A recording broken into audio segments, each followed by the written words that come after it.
no severe weather here today. Thank goodness, but spring is a month away, yes. Mike. All right. Joining me now to talk, we were going to talk about something else with Dan Thompson today, but we've switched gears a bit in light of a report, a 60-page report from an internet security firm, Mandiant. That's right.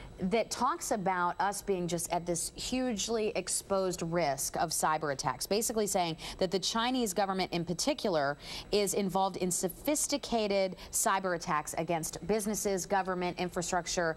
Basically, we're saying that we're not secure enough to handle these kinds of cyber attacks. Right, yeah. So it's very, very interesting report to those of us in the industry. I mean, this is fascinating information.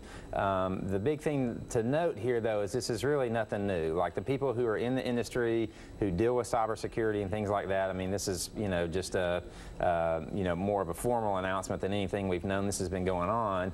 The interesting thing about what China does, and we should make a distinction, Mandiant stopped short of saying it's absolutely the Chinese government, but they said we have very strong feelings that it is the Chinese government, or at least a government-backed operation. So, I mean, they're basically saying it is the Chinese government, but they didn't quite come that far. But anyway, so what's interesting about what the Chinese government does is they are after technology and information.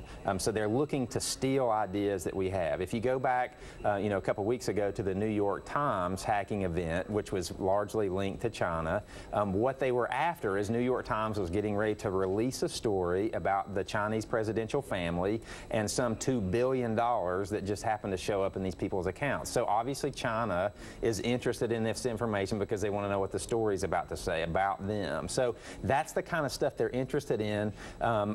Kind of packaging with that, a lot of news agencies were talking about how our critical infrastructure is vulnerable, you know, how a hacker could get in and shut down power grids or open up dams, and these things have to some extent happened in the past on very small scales. So while it is possible, most of the people would agree that it's not in China's best interest to take down our power grid or to take out some of our critical infrastructure because they rely on us so much for the things we purchase from them. Well, right? we owe them a lot of money, and right, yeah, exactly. We owe them a lot of money, and pretty much goods. Everything that you buy in America today is made in China. However, there are other operatives out there. I mean, if you think about Iran, they would love to get their hands on this technology. They would love to be able to take our power grids like that. And so this is kind of it's a very common conversation going on in the industry today, is how do we protect our critical infrastructure like our power grids?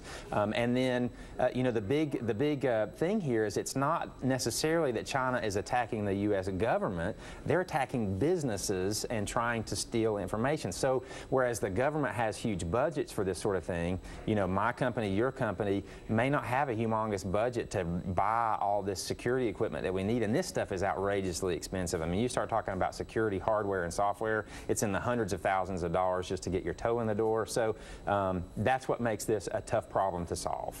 Boy, that is just, it's scary to hear about things like this, but hopefully we'll have enough power to fight these kinds of things. We have a lot of smart people working on this issue today, that's for sure.